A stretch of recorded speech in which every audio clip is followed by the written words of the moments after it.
Just disclaimer, we'll throw it up really quick. Nothing is medical advice. No prescriptions. No, no treatment. No diagnosing. No prevention. Okay, can you guys hold on 1 second? If people like get freaked out that I'm not there, I'm gonna grab my iPad so I can do some research sometimes when you guys ask questions. I'll be right back. Just give me 1 second.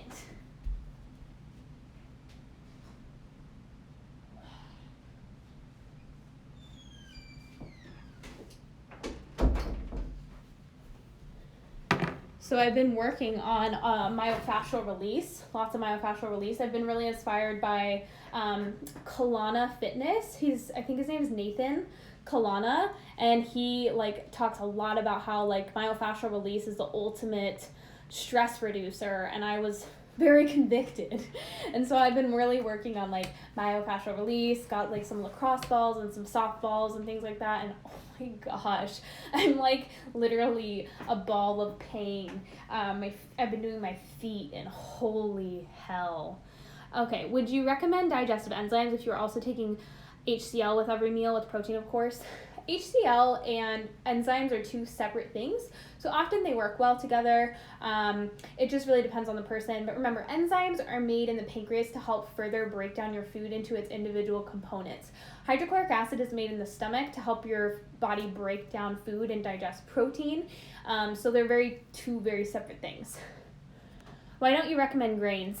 I don't not recommend grains, just often people have a very hard time digesting them, especially people with blood sugar issues. They're pure starch, and a lot of times people aren't preparing them properly. They should be soaked or very, very well cooked or well cooked in bone broth, and oftentimes people aren't preparing them well. So a very compromised body tends to not be able to tolerate grains very well, and they do have a lot of phytates and anti-nutrients in them. And so when we have a body that is hurting for minerals or hurting for nutrients or hurting for vitamins, and then you're introducing a food that has anti-nutrients, meaning it binds to nutrients in your digestive tract, it's just further depleting you. And so sometimes during a period of healing, cutting grains for the most part can be very, very helpful and beneficial. Can you please go into depth about why you don't agree with vitamin D supplementation? Also, what are some recommendations for supporting vitamin D levels if you don't live in a sunny area?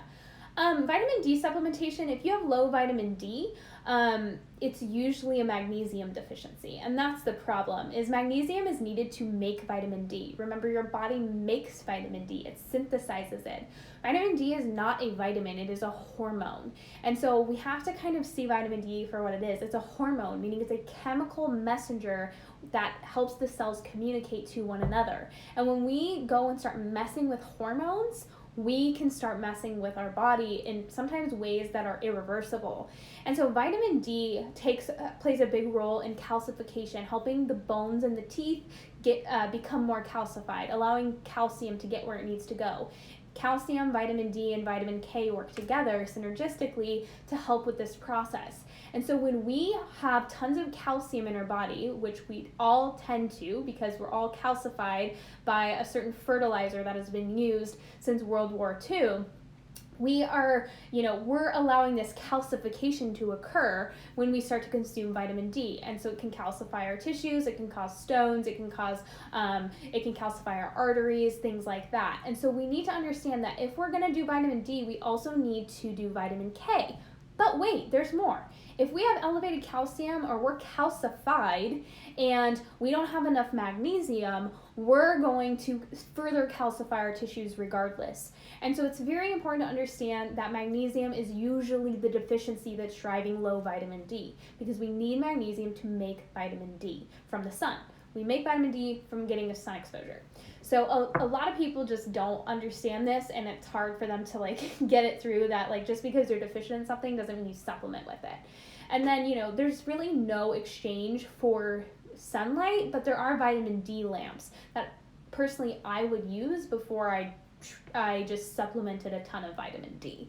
So vitamin D lamps and things like that might be a lot better for you, because there are certain things that are beneficial about making vitamin D. Supplementing it and making it are two separate things and don't provide the same benefits. So that's just kind of all of it in a nutshell, but it does have a lot to do with minerals, there's a cascade before vitamin D becomes deficient. So most of the time, calcium will rise, magnesium will fall, boron will fall. What else? Lithium will usually fall. There's some other minerals that will usually fall before vitamin D starts to show being low. So it's just not a great idea to supplement high amounts of it and just expect everything to be like fine and dandy. What are some ways to do fascia release?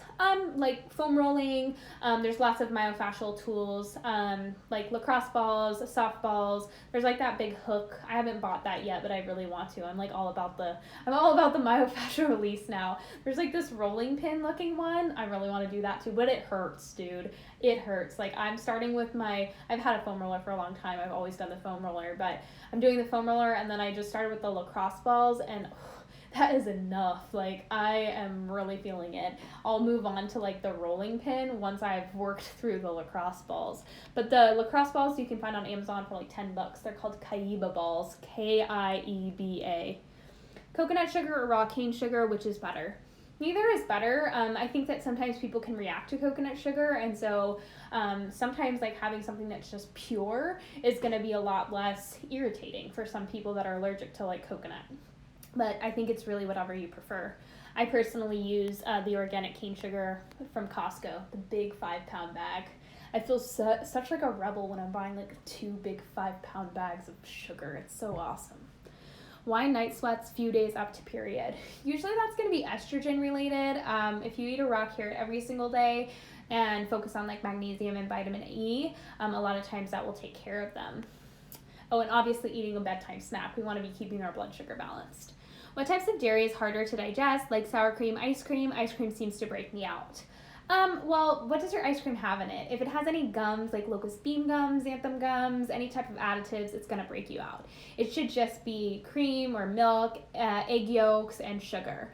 So that would be like something I would focus on. A lot of people say dairy breaks me out, and I always say no, xanthan gum breaks you out, locust bean gum breaks you out, carrageenan breaks you out. It's not the dairy. So that's what I would first focus on. What's actually in your dairy? Often people say like, oh, sour cream. No, it's not sour cream. It's sour cream plus all that junk that they added into it. So make sure you guys are checking your ingredient labels always when it comes to dairy, and make sure that it's not the dairy that's breaking you out. Oftentimes it's not. But the types of dairy that are going to be harder to digest are going to be ones that have additives in them. And then I find like cream, like sour cream, cottage cheese. Sometimes cheeses are hard for people to digest, not hard cheeses. Like Parmesan tends to be the easiest to digest, and goat cheese as well. Milk tends to be pretty easy to digest. Like I usually recommend starting to get your dairy journey, like get your body digesting milk first, and then once you can digest milk, you usually can move on to cheese eventually, and like cottage cheeses, ricotta cheese, like softer things. The softer the milk product, the more casein in it, and it's going to be a little harder, and the more lactose in it, and so that's going to be the hardest things to digest.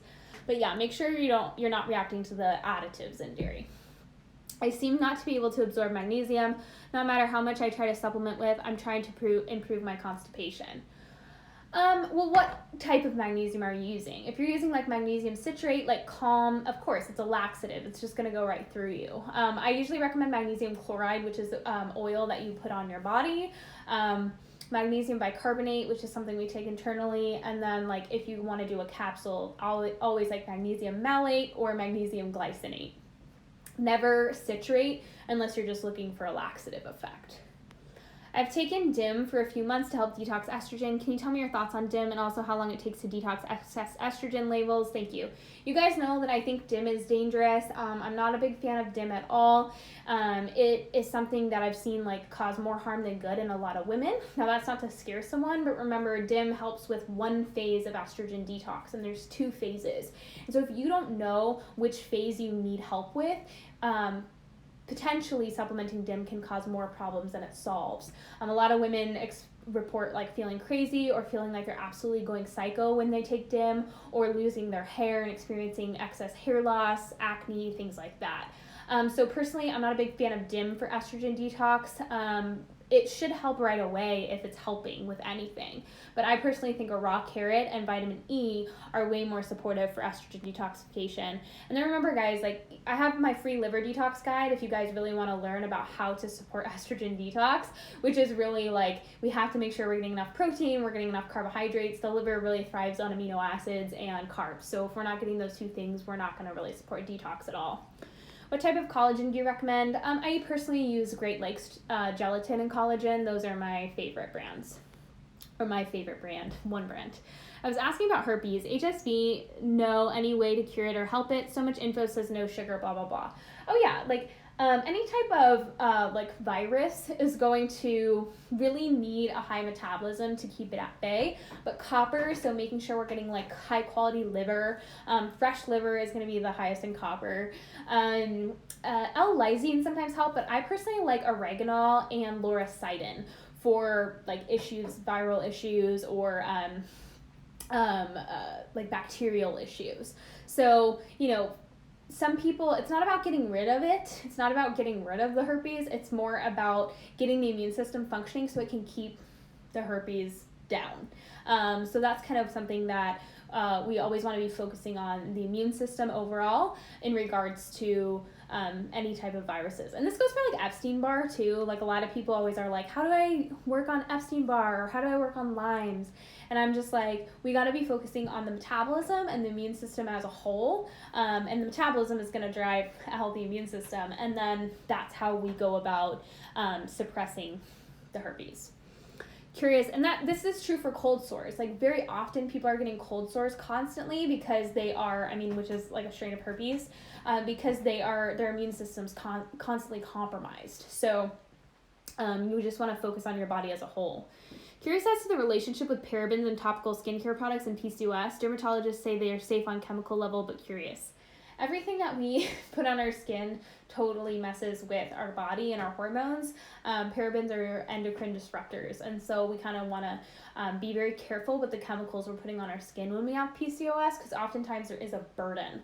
I found that, once I cut all of the crappy products out of my life, I was very sensitive to them for years and years. Like once I stopped using perfumes, I couldn't use perfumes for a very long time. Or once I stopped using like conventional hair products, I couldn't tolerate them for a very long time. Like I could smell them on people and it was just like, ugh. It was almost like my body just wanted it out of the vicinity. Now I'm not as sensitive to those things. It took me a few years, but now I tend to be okay, like if I have the occasional exposure to something like that. I went like a whole year without getting my hair done because I couldn't touch any chemicals or anything like that. I just couldn't have my scalp touch them or anything like that. So I think it's just one of those things where we do need to kind of weigh, okay, we got to make sure that it's really worth it to be exposed to this thing because our bodies tend to be very sensitive. What do I need to do to prepare my body for eating meat and dairy after decades of eating plant-based? Ooh, okay. I love this question. This is like when I get this question, it's my favorite. So we have to kind of keep in mind that we have lost our ability to digest certain things, and we want to slowly build that fire back up. I highly recommend checking out, oh gosh, what's her name? I just totally spaced on her name. She's this ex-vegan and she talks a lot about animal foods, but I'm spacing on her name right now. I'll think of it. But I usually say like start with the easy stuff first. So maybe start with some broth, like just consume some broth, and then if you do okay with broth, then you would want to go to bone broth. So there's a difference between like stock, like chicken stock or chicken broth, and then like actual bone broth, which is super gelatinous. If you can tolerate the stock, then you would work up to the bone broth. And then usually like eggs, I would start with like a really softly boiled egg. So the less cooked, the better usually, just because it still has enzymes in it that help us break it down. So ex-vegans tend to do better on like raw meats, like sometimes raw meats. A lot of ex-vegans will go completely primal for a while because they need the enzymes in the food, or their eggs are going to be soft boiled or soft scrambled eggs, or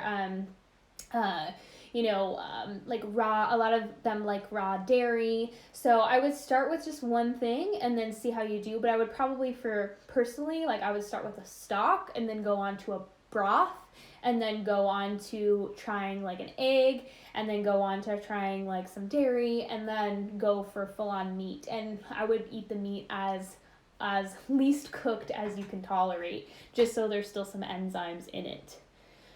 Can you repeat the name of the fascial release person? Yeah, it's Kalana Fitness. I think his name is Nathan Kalana, COLONNA_fitness. I've really been liking his stuff. He has like this whole website called Mitigate Stress, and it's like everything amazing. So I really like it. Can eating red meat lead to iron toxicity? I want to eat red meat for its benefits during my pregnancy. Yeah, like everyone seems to get freaked out by things I say. We definitely want to be eating red meat. We definitely want to be eating things that have natural iron in them, but we want to be eating them in combination with the cofactors that help us use iron. Things like copper and B vitamins and zinc and vitamin C, so like orange juice. So those are things we have to keep in mind. We're not just focusing on getting too much meat. We want to make sure we're also consuming the things that help us utilize iron. Because if we're iron toxic, we want our body actually using that iron or getting rid of it easily. How to be able to drink milk again without tummy distress. Start with 1 tablespoon a day or 1 sip a day and work up. If you're comfortable with raw milk, it's usually the easiest to digest. It's a completely different food than pasteurized milk. If you have access to it, it's sometimes illegal in certain places. Or like look for like a slow pasteurized or a low pasteurized, non-homogenized milk, and you just start with like a sip a day, see how you do.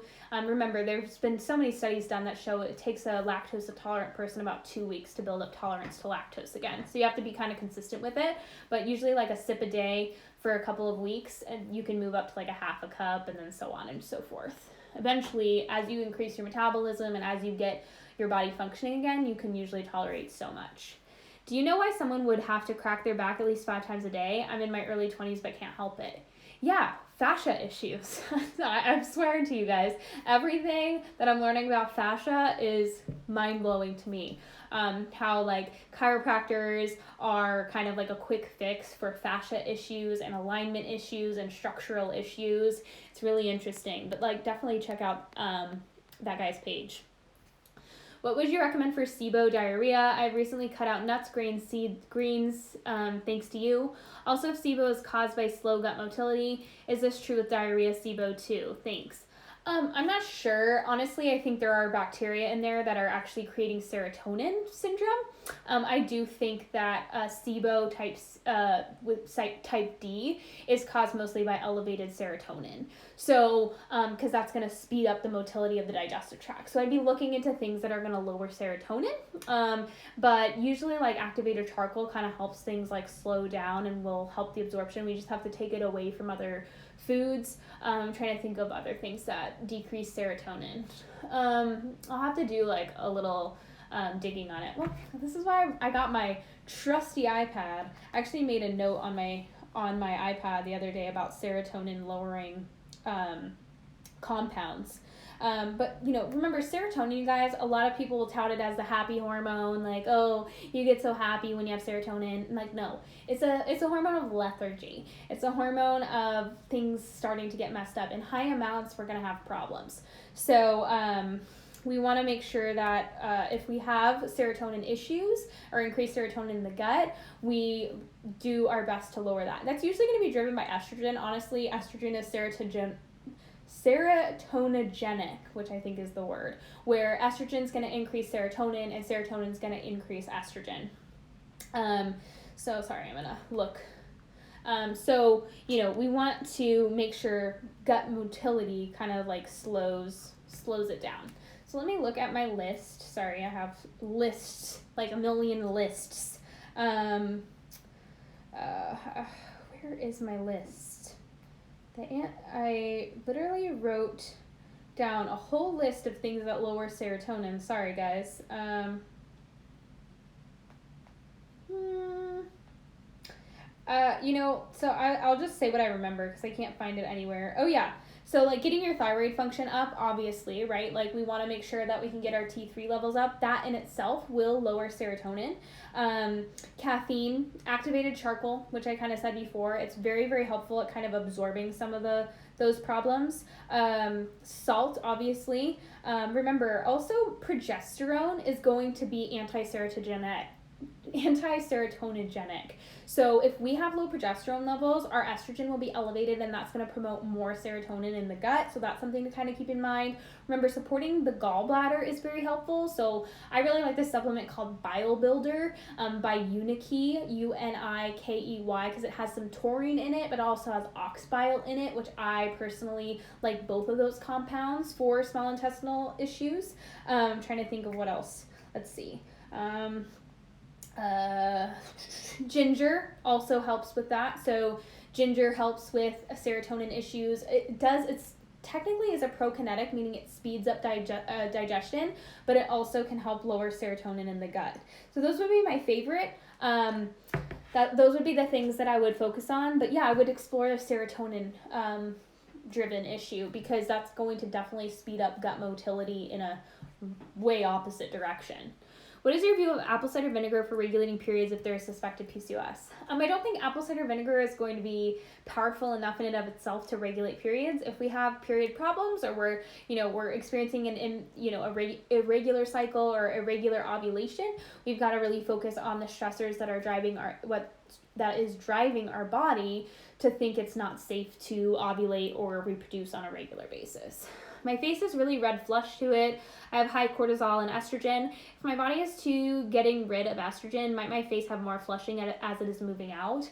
I'm not sure about the answer to this question. It's possible. A lot of people have a lot of estrogen stored in their tissues, so in their organs and their tissues. And so when you start to mobilize it, remember the way that the body mobilizes hormones is in the bloodstream. And that's just what's going to happen. And so we are going to maybe feel the effects a little more as we start to detox them. I've had so many clients that literally have low estrogen on a blood test. I've actually had a client that had 0 estrogen. And then we start like working on her metabolism, working on just like getting her ovulating again. And like 2 or 3 months later, I can't remember the exact amount of time, she gets a blood test done, and her estrogen is like at like 1,000 during her luteal phase, which is just like extraordinary amounts. So I've seen this over and over again, where people have such low estrogen, and then like 3 months later they're getting acne all over their face. They feel their periods are really heavy, they're clotty, they're moody, like it's kind of rough, but they're moving and mobilizing so much estrogen. And so it's just because the body is now ready to get that out and to mobilize it. So it is possible. I'm not saying that definitely that's what the cause is, but you kind of, to decide if something is being estrogen driven, it's one of those things where it should pass over time. It should like get to its worst, come to a peak, and then slowly decrease eventually to where it goes away and you're back to feeling normal, if not better than ever. I eat really good quality ice cream and no additives. I eat Strauss. Oh, yeah. Strauss is a good one. If it bothers you, it might just be something that is either in it. Like sometimes I'm like, try different flavors, but it could just be ice cream doesn't agree with you as of now, and that is a bummer. Sometimes saturated fats, especially things that are like higher in saturated fats, don't agree with people because their bile is not flowing properly, like the gallbladder is not quite there yet. And so sometimes experimenting with some things that support the gallbladder can be helpful, like bitters or ox bile, if that tends to be an issue. But sometimes it can just take time to be able to tolerate, because even though Strauss is so clean, it is like a full fat ice cream product, and it can sometimes be problematic. Not to say that the fat is bad, just sometimes if we can't digest it, it can cause acne and breakouts. How to bring back ovulation: longest cycle 237, post-birth control, 2 years off birth control, and only 5 cycles, subclinical thyroid levels. Well, make sure you're eating enough, first of all, making sure you're eating enough protein. My Mend Your Cycle mini class might be a really good option for you. It's pretty much like addressing these issues, but, get enough protein, get enough carbs, make sure you're eating enough calories. I would support, vitamin C levels and mineral levels, and I would be focusing on getting enough nutrients, and then evaluate sleep, evaluate stressors, evaluate your sunlight exposure. Sometimes post pill it can be really hard, but that's a long time post birth control. Sometimes bioidentical progesterone is applicable at some point to get the cycle back. It's okay to sometimes need some help to get the cycle back, because if you have gone so long without progesterone, it can be very hard to kind of like break that vicious cycle of stress. So sometimes doing like a cycle of 14 days on, 14 days off of some type of progesterone can be helpful. That's not medical advice. I'm just saying that's something to maybe look into. I know you make some pasteurized dairy products as well as raw dairy. Right now I'm able to digest raw dairy very well, but pasteurized dairy binds me up. Will I ever be able to digest both? Yes, because I personally could not eat any pasteurized dairy products for such a long time. It was only raw dairy. And personally, like, I will do raw dairy and pasteurized dairy the same day. I never do pasteurized dairy without doing some type of raw dairy during the day, or it does tend to bother me a little bit. It doesn't break me out. Like, I used to have horrible acne. It doesn't break me out as much anymore, but it does make me constipated. So I personally I would say, like, if I was gonna compare, I do way more raw dairy than I do pasteurized dairy, just because I tolerate it better.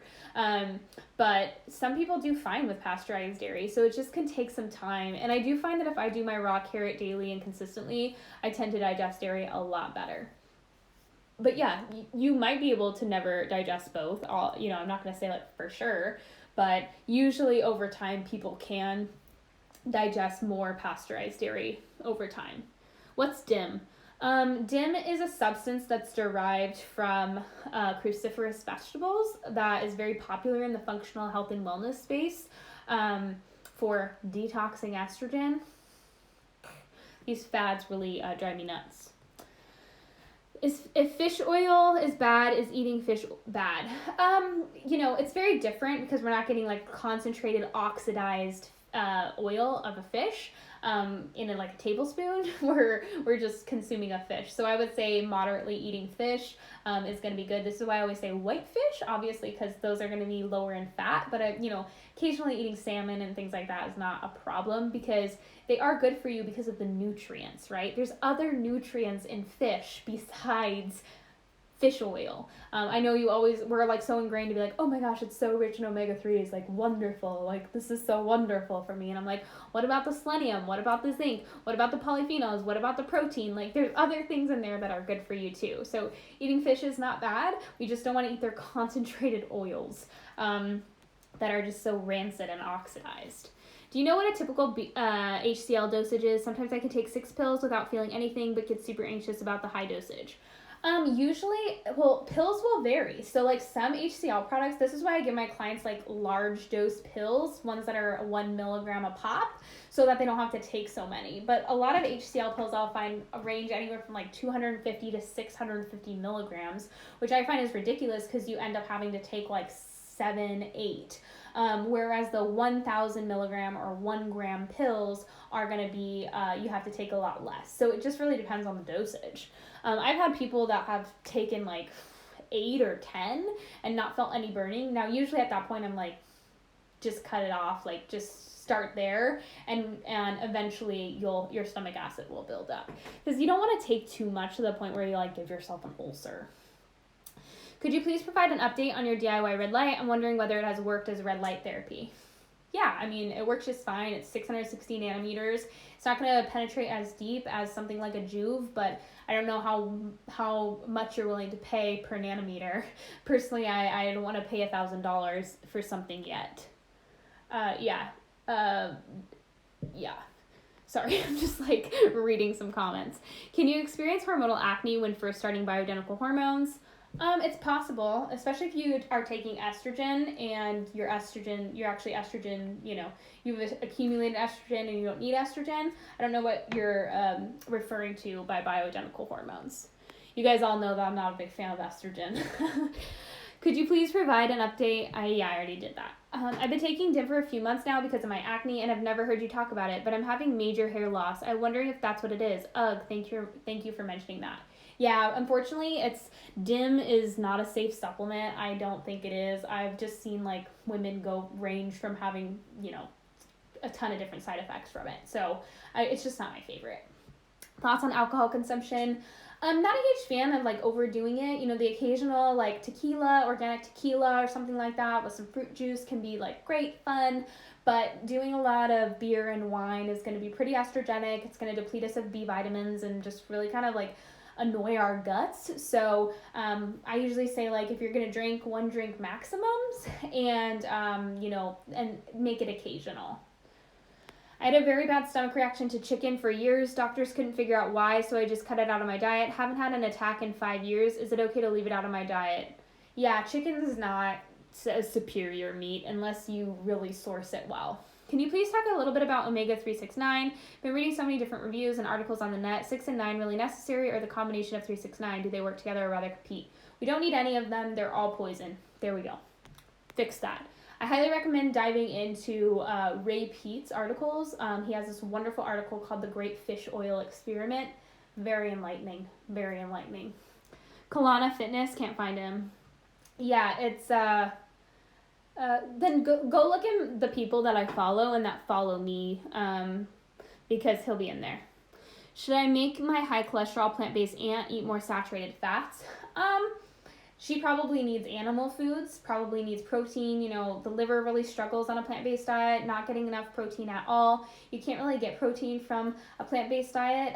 Nuts and seeds and things like that, they don't provide too much protein at all. I highly recommend reading one of my latest posts that says bioavailable protein on it. But protein is going to affect the liver, and that's going to affect cholesterol levels. And then stress, you know, a vegan diet is very depleting and very stressful. It's very it's very copper heavy and zinc deficient. So you can look up my highlight story labeled vegan diet or plant-based diet. I think it says vegan diet, and I'll talk a lot more about that. But it's missing sulfur and taurine and some other things we need to detoxify and make hormones. So it's really not a sufficient diet for a human being. And unfortunately, if someone's not eating animal products, they're really gonna probably have problems with their health the longer they're on a diet like that. Please save this so my wife can watch it. Absolutely.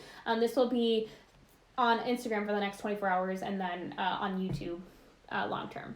Hi, Jessica. Do you think your Fully Nourished program can help with hormonal cystic acne? Sometimes it can, but you have to be willing to let the body kind of purge as it pleases. A lot of people will see their acne get worse before it gets better. Today is the last day to sign up for Fully Nourished before I shut it down for being completely renovated. So just to let you know, it's going to be renovated, and then it's going to be coming back out in usually, I'm going to say like end of May-ish, June-ish. I'm not really sure when I'm going to be done. I'm trying not to like stress myself out. But I've seen a lot of women heal their cystic acne in Fully Nourished, whereas some women do see their cystic acne get worse because their body is purging like things like heavy metals and iron and estrogen. So I'm not going to say like, oh, it's healed, because there are people that have, but then there's other people that are going through the healing process and it gets a little worse before it gets better.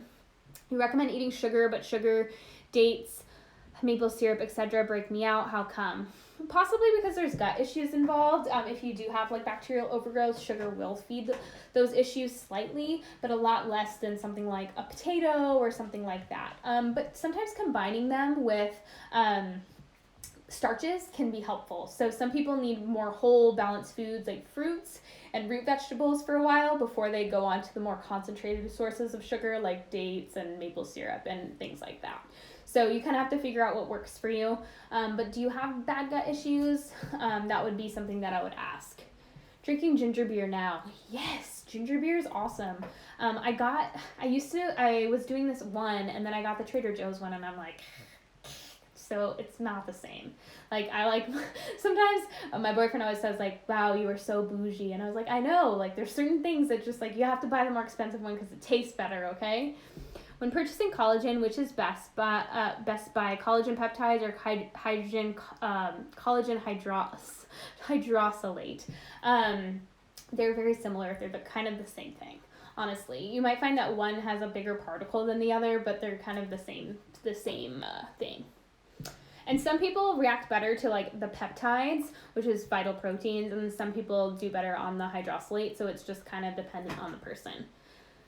I break out more with cystic acne before ovulation and sometimes before my period. Yeah, because that's going to be an estrogen rise. Remember, right before we ovulate, estrogen spikes, then we ovulate, and so progesterone starts to be made, but then we have a second spike, a second smaller spike, middle of the luteal phase, and if our liver's backed up or our body needs some type of support, then we'll find our acne gets worse during the luteal phase right before the period. Last April, I had my uterus removed during prolapse surgery and was still having my period, and now my dense breasts are gone and my skin is awful and getting dry and just so different. When it comes to a uterus removal, like, we do have to understand that there is a uterus to brain connection, like there is going to be something kind of lost there, but as long as you still have your ovaries, like, it is still possible to make progesterone and things like that. But we really do want to be focusing on, testing our hormones. If we go through some big change like that, we can't expect the body to just go back to normal. It's going to probably have to adjust and compensate for the loss. And so you kind of would want to see, like, I couldn't possibly tell you where your hormones are at, but there's something imbalanced. So, for something like that, I usually recommend doing a Dutch test, doing a full thyroid panel, and then diving into minerals. Those would be like my 3 things that you would want to make sure, where are my hormones, where's my thyroid, and how can I focus on healing and staying balanced, going forward. And that's going to be mineral levels. But, I couldn't possibly tell you where your hormones are, but I would definitely explore hormones. Do you think Fully Nourished will help heal cystic hormonal acne? I already answered that question. I said there's some women that saw immediate results in their acne. There's some women that had to get worse before they're getting better. And that's just kind of how it goes. Depending on your hormonal imbalance that's driving your acne, some people are going to react differently. But acne, a lot of times, if you're actually doing the things that are needed to heal, can sometimes get worse before it gets better. I did try the bioidentical progesterone cycling, 14 day on, 14 day off. Is it best to do that for 3 cycles and take a break, or how long can it be used for benefit? I've had clients that use it for like 6 months until they actually get a true ovulation on their own, but it has to be used in conjunction with other things, like eating enough calories, taking the right nutrients. Remember, birth control does deplete us of certain things: vitamin C, vitamin E, B vitamins, minerals like zinc and iodine, and selenium. So those are things we need to be focusing on in the diet, replenishing the things that were lost while on birth control, all the while doing progesterone. But yeah, some people have to use it for a while before they get results from it. Would you recommend fruit with things like sweet potato and squashes like butternut squash, acorn squash, spaghetti squash, etc.? Personally, I do it because those things don't provide me enough carbohydrates to feel satisfied, but squashes tend to have both fructose and glucose in them because they are technically a fruit. So if you're fine just doing starches, then or just doing squashes, then I don't see why we'd have to do a fruit with them. What do I say to vegans that eating eggs mean unhealthy high cholesterol? Dietary cholesterol doesn't affect our blood levels of cholesterol. Our liver and our gut make cholesterol out of fats and carbohydrates. So cholesterol is a precursor to all hormones. We need cholesterol in our diet. This is why most vegans struggle with all types of hormonal imbalances, because their liver and their gut is not healthy and they're not providing those building blocks. So cholesterol is very important. It's very protective. This idea that cholesterol is bad is just to sell statins. Remember, statins are the most widespread drug that's sold. What was the cause of obesity in pre-PUFA societies? Was there obesity in pre-PUFA societies? That would be my question to you. Obesity actually started to really become a big problem after PUFAs were introduced, after we substituted lard for Crisco, and we substituted, different types of oils we didn't really use oils, we used butter, right? So it was like butter, the exchange for butter went to canola oil and soybean oil, and that's really when obesity and diabetes came onto the scene. Before the 1950s, remember, your great grandma was drinking a Coke all day and she was skinny as heck. And so it's like, we have to remember that people were consuming sugar for a long time, but they were always consuming saturated fats like lard and butter. There really wasn't a lot of obesity pre-introduction of PUFAs. Not saying it didn't happen, because of course it can happen, especially if people were eating lots of fish and things like that because there was nothing else available. But most of the time, No. Your thoughts on bras, bad for us, cause saggy titties? Yeah, you guys know I'm not a big fan of underwires. I think they are kind of like little antennas for EMFs, and we have lots of EMFs. But personally, like the least restrictive thing that you can use on your boobs, the better, and the more perky they will be. You know, if you have painful boobs, you have unhealthy boobs. If it hurts to walk without a bra, or it hurts to, you know, even bounce up and down without a bra, there's problems with the breast tissue. It's not the fact that like, oh, you need extra support. No, you need to really work on your lymphatic system, and you've got to build those babies up. So maybe if you're not used to it, you know, go for an hour and then put your bra back on. But I really like, you know, bralettes are really in. Going completely braless is in. I personally can't go braless just because it like annoys me when people are constantly staring at my boobs. I don't have small boobs, so, you know, when you have bigger boobs and you go braless, people stare, unfortunately. So I usually will use like sports bras or bralettes, something very like non-supportive, because I really don't care. And then if I really care about the shape of my boob on any given day, I'll use something that has like some type of support. Sometimes I will use something that has an underwire, but I'm kind of looking at certain like bras, and I want to like experiment with taking out the underwire and seeing if it works well.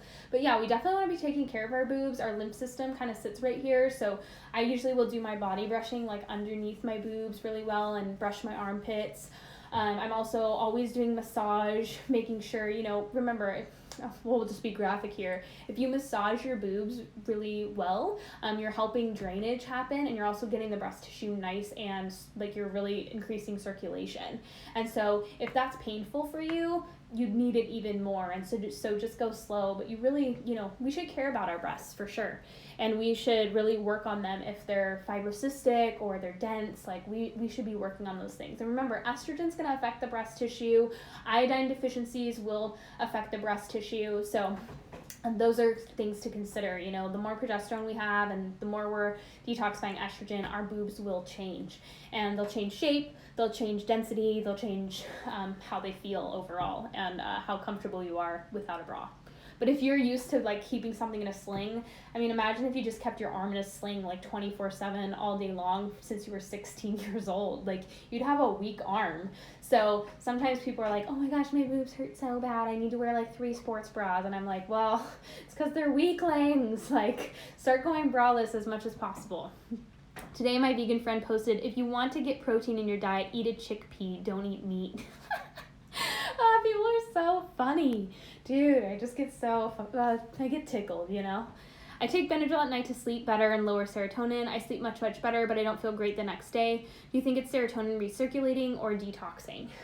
Personally, Benadryl's not my favorite antihistamine for lowering serotonin. Oh my gosh, I'm spacing on the scientific name. It's the Kirkland Sleep Aid. I literally am spacing right now.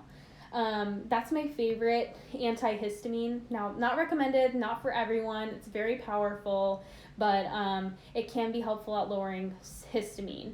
But if you're getting really groggy the next day, you're probably taking too much, or, you know, it can also cause problems if you're constantly lowering it. You don't want to rely too heavily on things like Benadryl or antihistamines, because they're powerful and they're hard on the liver. Like, they're pretty hard on the liver. So, you know, it's more of like an occasional thing. Me personally, I use like the sleep aid.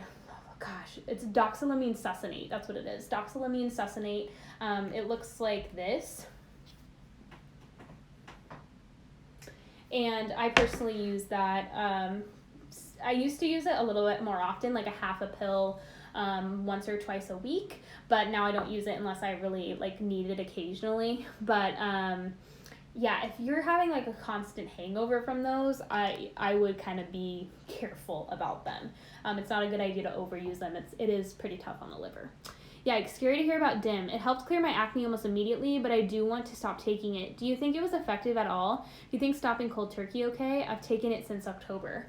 Yeah, I mean, some people really need it. Like, some people really need phase 1 detoxification supported. But if you go off DIM and your acne comes back, or issues that DIM cleared come back, then that means we actually need to support phase 1 detoxification, which requires vitamin C, vitamin E, selenium.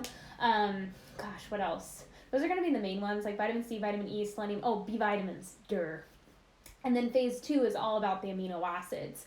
So, I think if you don't need it anymore, there's no reason to take a supplement. But of course, go by your doctor's recommendations. What to do to support the body to prevent luteal phase breakouts. Download my liver detox guide at the link in my bio. Not to sound salesy, but it's free, so not selling you anything. Heartburn? Question mark. Heartburn sucks, but it's one of those things that's usually caused by too little acid, right? We have too little stomach acid, and so our body, sometimes what will happen is the stomach acid that we do have gets into the esophagus and causes that heartburning sensation, and we need to really support our stomach acid levels. So usually it's a need for hydrochloric acid. I made the decision to finally come off birth control. I was advised to finish the existing pack before stopping. Is there anything I should do to help prepare my body? I think I get this question a lot, and it's kind of one of those things where, I support the liver, support your body, make sure you're limiting stress, sleeping well, getting sunlight, exercising to sweat it out, eating frequently. But overall, it's one of those things where you're just going to have to see where things land as your hormones come back to life. There's no way of really predicting what's going to happen when you stop something. But congratulations, that's a huge decision.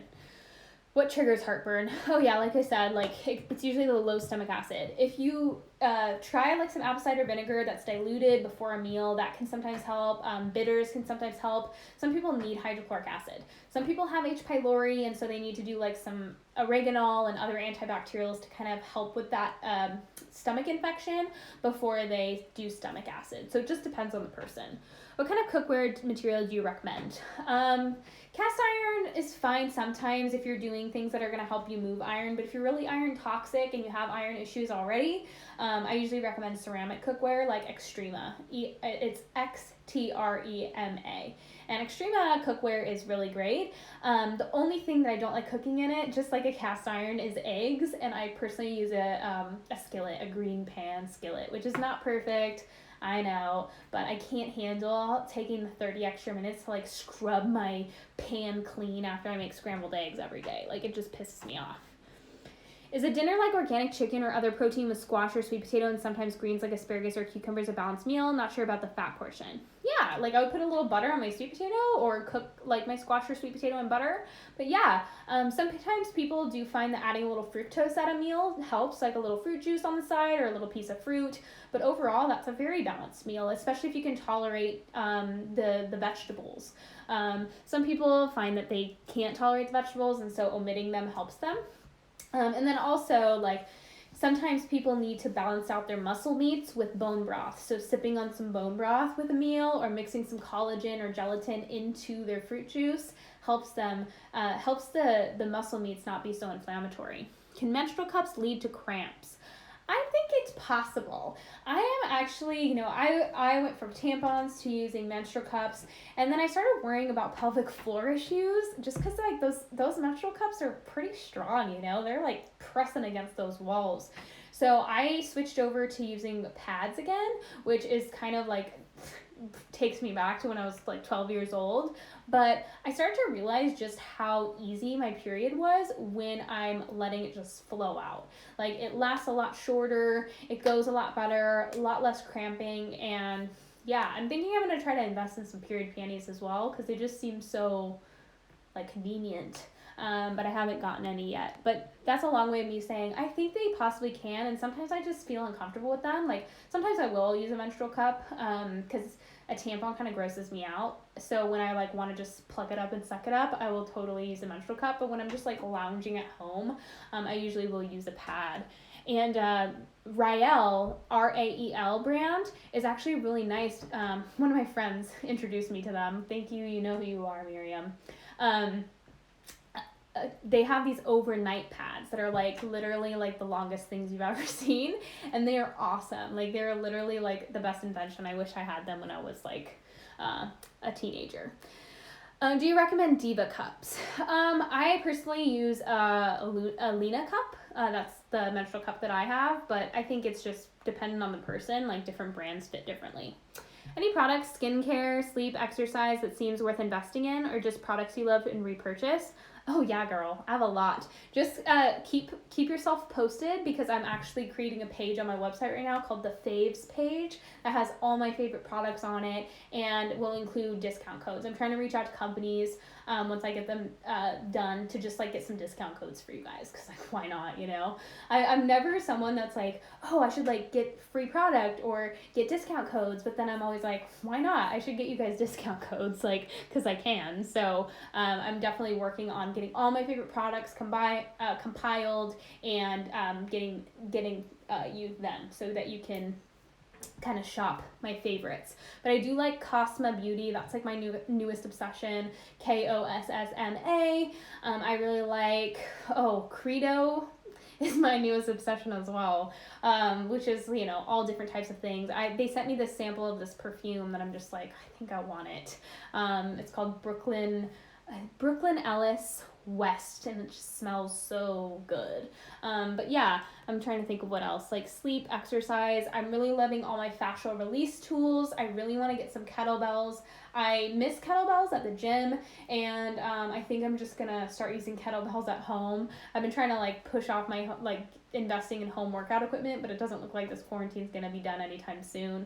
But yeah, that's what I usually repurchase. I'm trying to think of what else. Like blue blocking glasses, and really those are of course an absolute must. I'm not wearing mine right now, but I have a day version, which is J and S Vision, J plus S Vision, and then my night version, which is Blue Blocks, BLOK, or BLOC, or BLOX, I think. They have a website. But yeah, like those are definite necessary repurchases.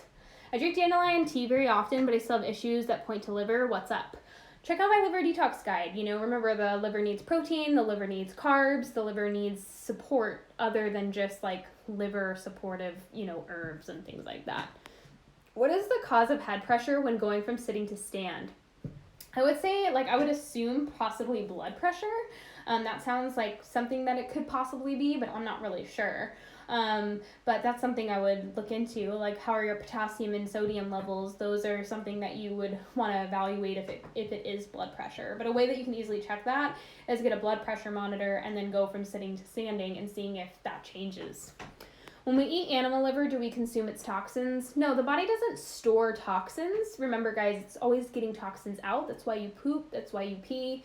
It's to get the toxins out. The only time we store toxins is going to be when the body's not working efficiently, and they're going to be delegated by the liver to the fat cells. The liver is like this master battery pack, and it's always going to decide where things need to go, and it always sends the cells what they need. So that's what the liver's doing. It's not a filter in the sense of it's filtering everything out. It's metabolizing everything. It's breaking it down, neutralizing it, and then getting it to where it needs to go, whether that's get it out of the body via the poop, or put it into the urinary tract system to get it out via the pee, or get it to the cells, which is going to be nutrients. That's why the liver is so dense in nutrients, because it is like the storage container, the storehouse for nutrients. It's sending the cells nutrients all the day long. And the liver has a very high need for nutrients because it's so important. You know, it's such an important part of the body. And so it's utilizing a lot of nutrients day in and day out. Have brown spotting for 1 week is the sign of low progesterone. It could be, like, a lot of times spotting middle of the cycle could be related to estrogen. It could also be related to thyroid issues. Those are kind of the two things to explore when we have mid-cycle spotting. What can breaking out from flax seeds tell me about my body? Flax seeds are estrogenic and irritating. Your thoughts on chicory root fiber? I mean, if it doesn't make you bloated, like you feel like you're 9 months pregnant, then it might be okay, but it's not my favorite for sure. All these like weird prebiotic starches are coming out, not my favorite. But it, you know, chicory root fiber will sometimes be in things, and as long as it doesn't irritate you or bloat you or constipate you or give you hemorrhoids or something like that, a little bit is probably fine. Can't tolerate bone broth, might be due to histamine. I tried orange juice over the weekend and gave me bad insomnia. What do I need to do in order to tolerate them? Biggest thing is going to be grass-fed beef liver and magnesium supplementation. Those are like the two things that we always want to be working on first and foremost when it comes to histamine. And yeah, just giving it time. Thought I was getting to root issues, gut, low stomach acid, but no real improvement on tolerances to several foods. What might potential be next step? Are you still eating irritating foods? A lot of people think gluten and dairy are irritating foods, and so they're cutting gluten and dairy, but they're still eating nuts and seeds, leafy greens, cruciferous vegetables, grains, beans, things like that. So first of all, evaluate your intake of irritating foods. If you're truly not doing any irritating foods, where are your mineral levels? A lot of people who have unfixed gut issues have really bad mineral levels. They're very depleted in minerals. They are magnesium deficient, sodium deficient, potassium deficient. So those are things to consider. And then also, are you eating to fuel a healthy metabolism? Are you eating every 3 hours? Are you eating a protein and a carb? Are you eating foods that are easily digested and absorbed and used as energy so that food can make it through your digestive system quickly? If that's a no, that's your problem. And we can't make stomach acid when we're super stressed out. And we can't not be stressed out if we're not getting enough fuel. So we got to get enough fuel, we got to get in regular intervals, and we've got to really shift our perspective of what healthy eating is, because if you're drinking green juices and eating big salads and thinking you're going to heal, you're not. Thoughts on pinto beans or black beans? Not a fan unless you're really good at tolerating them. Some people can do okay if they do refried beans, or pressure cooking beans usually lowers the lectin content quite a bit. But I'm not a big fan of beans in general for the most part. Doesn't mean I don't occasionally have them, but they're not a huge part of my diet. What fascia release tools do you use? I use a foam roller, and I'm using these lacrosse balls called Kaiba balls, Kieba balls. And they come in two on Amazon. That's where I found them. I've used cheap blue blocking glasses more than once, but they always give me immediate headache. Also, thank you so much for your recs. Oh yeah, I know. The UVEX goggles, which are cheap, are $8. They actually really work. They're like my night goggles. They've worked well for a long time. They just get scratched really easily, so you have to replace them pretty often, but they work well. I'm actually going to be experimenting. I bought a 1.5 millimeter micro needling tool. I'm just always obsessed with seeing if I can make my hair grow more or get new hair growth, because I know a lot of you guys struggle with hair loss, and that was one of my main PCOS symptoms. So I'm gonna just start micro needling my scalp and tell you guys how it goes. And I'm making a special tincture to put on my scalp to stimulate hair growth. Signs for toxic being in your body. Not being hungry in the morning, getting acne, getting rashes, feeling nauseous, having digestive problems, having period problems, getting PMS. I mean, toxins cause all types of issues, headaches. Do you recommend the book Beyond the Pill? I like the information in there. I do not like her diet recommendations. No. But of course, the information is still really relevant and very helpful for, if you're trying to understand what the pill does and, what to expect coming off of it. There's a lot of valuable information in there. I just don't like her diet recommendations. I heard from a plant-based person that dairy actually depletes calcium and can lead to osteoporosis. Okay, that's funny. Remember, guys, dairy, as long as it has fat in it, so fat-soluble vitamins, you're consuming some type of dairy fat, it has vitamins A, D, E, and K, which help calcium get into the bones. If you're consuming only non-fat dairy and no dairy fat at all, you're not going to get those fat-soluble vitamins, and then it can cause problems. But if you're getting fat-soluble vitamins into your diet and lots of calcium, it's going to be good for your bones. Is color of urine a true indicator of hydration? No. Remember guys, that people think that if they're peeing 10 times a day, it's a good thing. It's not a good thing. We should be only peeing around 4 to 5 times a day. Anything more than that is actually stress, and we're just depleting minerals from our body. So a true sign of hydration is having hydrated skin, hydrated hair, not having to use lotion all the time, feeling hydrated but not heavy or bloated, and actually being hydrated, our cells are hydrated, not feeling peeing a ton or having clear pee. That's not a good idea. If we have clear pee, we're overhydrating. What's a supplement we should all be taking? Grass-fed beef liver, for sure. Grass-fed beef liver, and then working on our magnesium levels. I probably should cut cruciferous veggies, gut issues, but cauliflower is so good to me. I think it's like one of those things where having it occasionally is not a big deal if we really like it, just making sure we're roasting it really, really well and cooking it. That usually makes most of the problems of cruciferous vegetables go away. But, you know, especially if we do continue to overeat it or eat it a ton, then it can cause some problems. But I don't think we need to cut out cruciferous vegetables unless we really have bad digestive issues.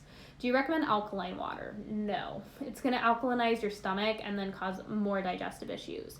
What are good resources for fascia release? There's a lot on YouTube, but Kalana Fitness, Nathan Kalana, is really a good resource. I've been really digging his stuff. All right, guys, one more question, and then Instagram's going to cut me off. What do you recommend for an IBS flare-up?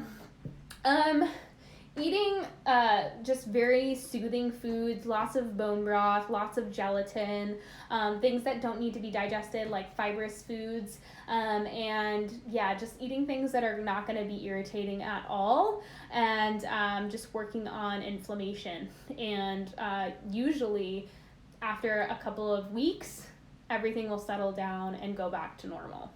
All right, you guys, I'll see you soon.